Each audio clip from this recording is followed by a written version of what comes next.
Jingle, jingle, pay attention, jingle, jingle. I said your favorite word, Dave and Bambi. Yeah, Dave and Bambi. Dingle, dingle, dingle, dingle. Now, this is going to be something new and also something so big that it might crash my phone as I'm making this video. So yeah, this is gonna be fun.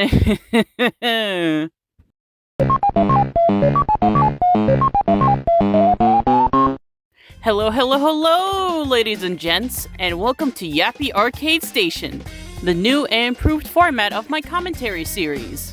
As you may see by the layout, I have taken much more practices on not only formatting my video well, but also making it a lot more chill for the viewers, so that my videos aren't so messy and so complicated like my last one. And speaking of aesthetics, that is exactly what we're going to be discussing about today.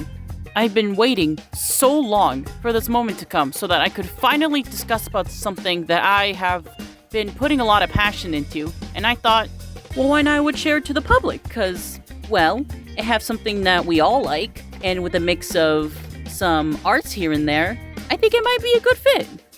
Now, with all that out of the way, be sure to make yourself comfortable, because we're about to start right now.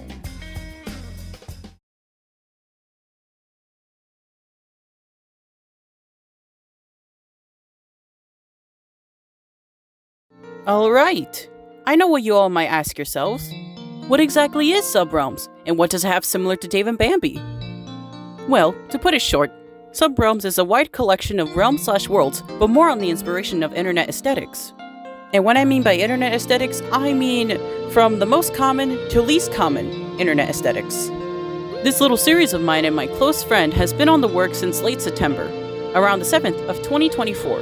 And as of recent and later on behind the scenes, we added more information, newer characters with diverse interactions, and relationship to one another. That includes more realms as well. Yeah, really, it was like a lot of thought process, but it was really for fun. Now, about the realms, in the story building, there are a way to access different realms, but it's really complicated in a way of explaining how. So, to make it easier, I'm gonna get one of my friends who worked on this in a more different section to explain in his words. Get on the stage, Cloud!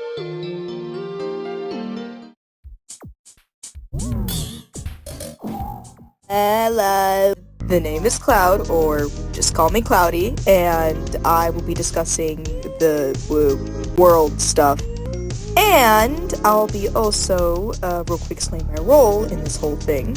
So I'll be right back.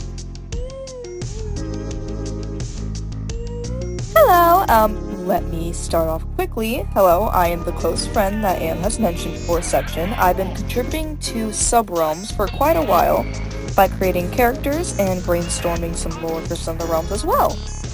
I actually do have some examples of upcoming characters that are actually mine, so there's a little glimpse of my art style and how you would know which is ours and which is theirs.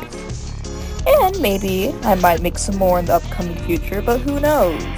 But anywho, that's basically the gist of what I did and what I contributed in Subrealms. So, we should probably get to the part where the map starts. So let me just get to that. That probably was a lot, but at this point, I don't really mind because I'm just happy I'm getting to the point now. So, the Subrealms map little thing, let me explain what the fuck is that. To basically give you the smallest gist, it's just explaining how you basically reach the 3D aesthetic little realms and basically how they align with actual big Bambi shit.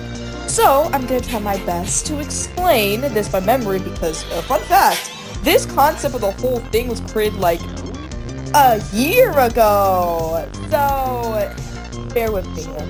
And without further ado, I can finally start getting into depth.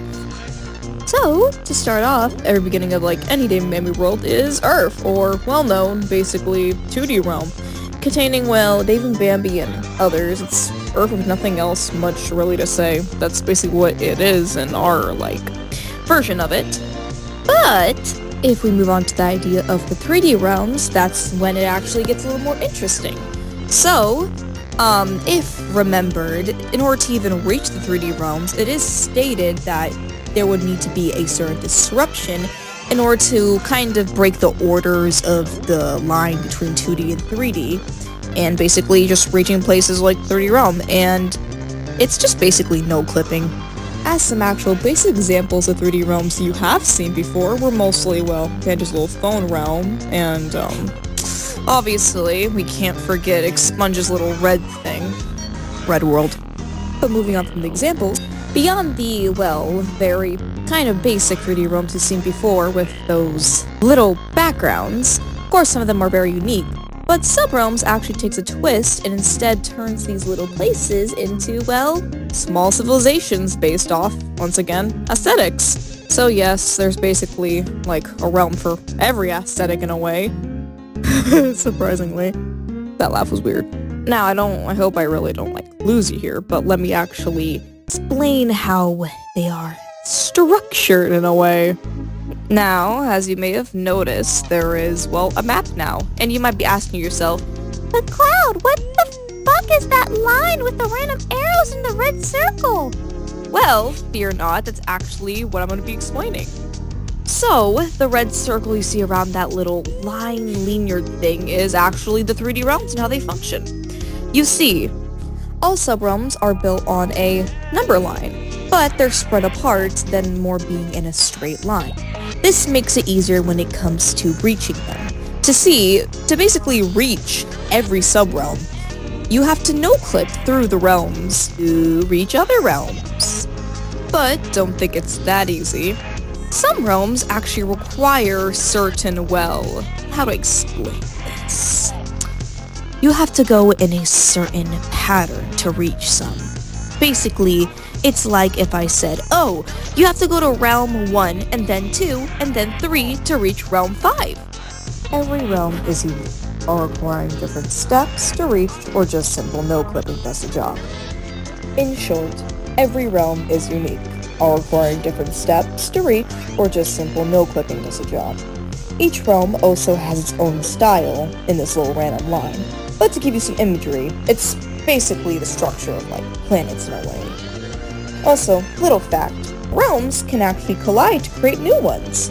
So the possibilities are pretty much endless when it comes to how many realms and what type of realms exist out there. But I'm afraid that's all that has to be said about this section, since the video can't always just be about one topic. It has to explain the other subspects of, like, fucking subrealms, you know? In summary, the subrealms are scattered across a line, taking the shape of planets. To enter them, you need to no-clip or no-clip a certain way to enter certain ones. Anyways, I hope this gave a gist of the whole map. Thanks for tuning in. Now it's back to you, Am. Thank you so much, Cloud, for the rundown. Now that we have fully understood how exactly the axis of subrealms can be a little similar to Dave and Bambi as a whole, now we can get to my favorite part of this discussion. The background history and the structures of each aesthetic reference to the common realms. Yay! And as for this one, we're going to use the Royal Water Realm as an example. As what particular aesthetic was it based off, you ask? It was really based off the Atlantis aesthetic. The statue art and the buildings in the photos were heavily inspired by the Greek culture and its significance in art. And it also had, you might have already guessed it, some royalty, as it has an implied influence on more sense of high-value visuals and monarchy.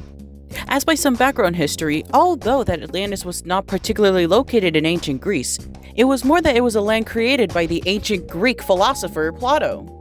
Even though Atlantis wasn't really a real thing, it was more of a cautionary tale, and just kind of made it as how he envisioned it.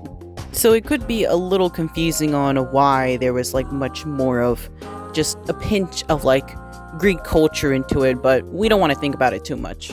But in our vision of the Royal Water Realm, we made this aesthetic a whole monarchy civilization, as these fictional mermaids depend on their queen. And pretty much the queen is primarily supportive, as she always tries to keep her society of kind in balance, so that nothing can particularly damage it or influence it terribly. Which is why this realm is really my favorite. Now here's an interesting fact. Not every realm in this universe have that same system. There are other realms that also have another form of government. which it can be listed from democracy, federalism, dictatorship, and oligarchy. That was a mouthful of history. Well, that's pretty much why I would say that Subrealms is very unique, as it has not only variety of visuals, but also variety of how economics and government can work a little differently. Either these realms can be suitable or not. Here as we come to close the book, I want to thank you all so much for having your time to stay with us and listen. And I want to give a big shout out to Cloud for being one of the most amazing friends and helping me with this creation. And I almost completely forgot, if you want to ask more about Subrealms in general, I will gladly listen to your comments, or if you want to check out the characters, there will be a Toy House link in the description. But anyways, I hope you all have a great day/afternoon/night, and I will see you and the next time that I have something to yap about. Adios and goodbye. Who is doing this to these poor birds? Oh my God.